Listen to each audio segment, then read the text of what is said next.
Chapter 19, The Main Hall. There came a knock on Nicodemus's office door.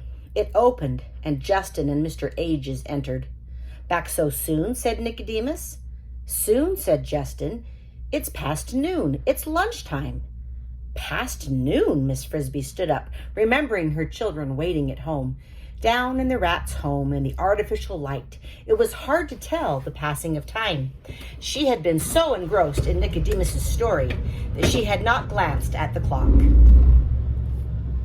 Justin was wearing a satchel like Nicodemus's, and from it he took a small paper package. "Here's Dragon's medicine," he said, putting it on the table. He asked Mrs. Frisbee, "Did he tell you about the toy tinker?" Nicodemus said, "No, I was just coming to that." "But I can't stay to hear it now," said Mrs. Frisbee. "My children will be waiting for their lunch."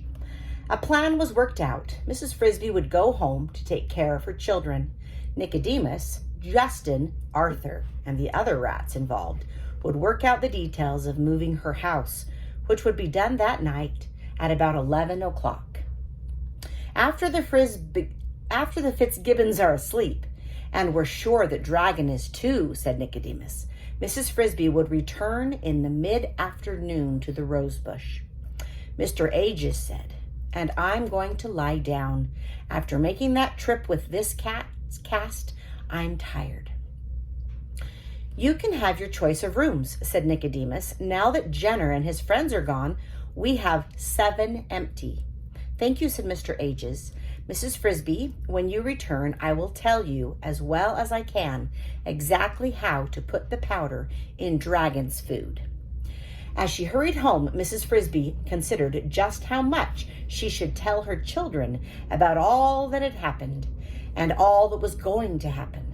She decided, at that stage at least, she would not tell them about their father's connection with the rats. Also, that she would not say that she had volunteered to put the sleeping powder in Dragon's bowl.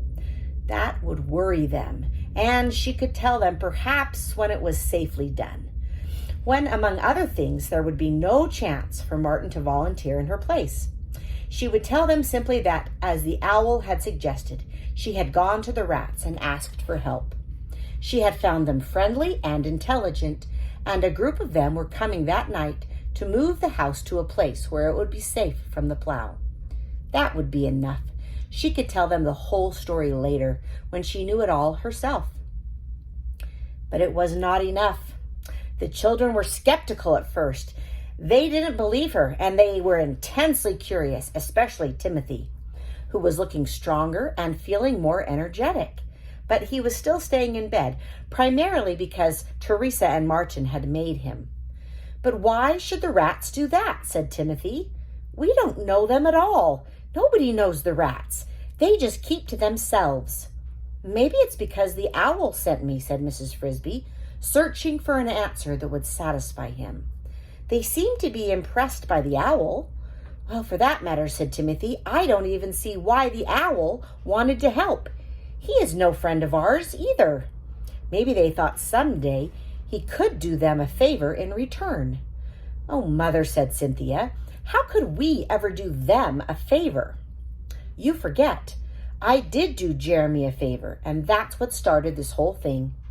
"That and my getting sick," said Timothy. "I wish I could get up. I'm tired of bed." "Not yet," said Mrs. Frisbee, glad to change the subject. "You must have your strength, because tonight you will have to get up for a little while, and when they move the house. We must be sure that you are well wrapped up and hope that the night is warm." "It will be," said Martin. "It's turned quite hot outside." They ate lunch. That afternoon, Mrs. Frisbee told the children that she must leave them to talk again with the rats about moving the house. When she thought of the danger that she would face in just a few hours, she really wanted to kiss them all goodbye. But knowing that Timothy, at least, was already suspicious, she did not dare, but she told them only that they should not worry if she was a little bit late getting home for supper. On her way back to the rosebush, she felt quite relieved, almost cheerful. Her problem was nearly solved, and the final solution was in sight. If it all went well, Timothy would be saved. If it all went well, then the thought of what she had to do came back to her like the clanging of an alarm bell. What worried her the most was not so much putting the powder into Dragon's bowl, but the fear that at the last minute she might lose her nerve and bungle it somehow. That could wreck the plan. She looked forward toward the Fitzgibbons farmhouse, and there on the back porch, lying in the sun, was Dragon. I'm thinking you guys remember that Dragon is the cat, right? He was watching a pair of sparrows playing in the grass halfway to the chicken yard, and the tip of his tail barely twitched as he debated whether or not they were near enough for him to spring for. He looked very big and very dangerous. At least he was not looking in her direction, and Mrs. Frisbee hurried onto the bush, directly to the hidden entrance, and she slipped inside.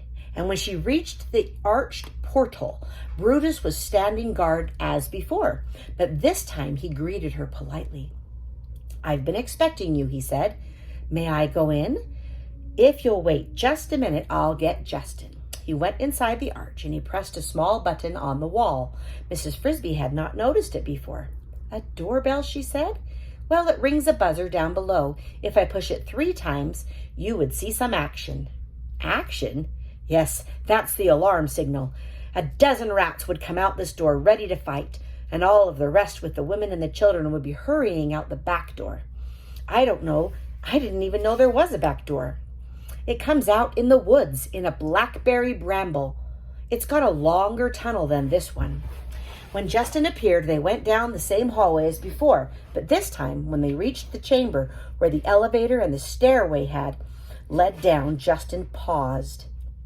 "Nicodemus thought you might like to see our main hall. Just a quick look." "He said you asked about the plan." "I did," said Mrs. Frisbee, "but he didn't tell me about it. It's more than just a plan now, but we're used to calling it that. And if you see the main hall, you'll get an idea of what we are doing." So instead of going down, as they had before, Justin led the way across the chamber, where, as Mrs. Frisbee had noticed, the tunnel continued. They walked along for what seemed like several more minutes. "Somewhere right along here," Justin remarked, "we're entering the woods. You'll notice the tunnel runs a bit crooked. We had to bend it to go around tap roots. Some were as thick as fence posts." They went on until they came to a fork in the tunnel. "The right fork leads out to the blackberry bramble," said Justin. "The left fork leads to the main hall." They took the left fork.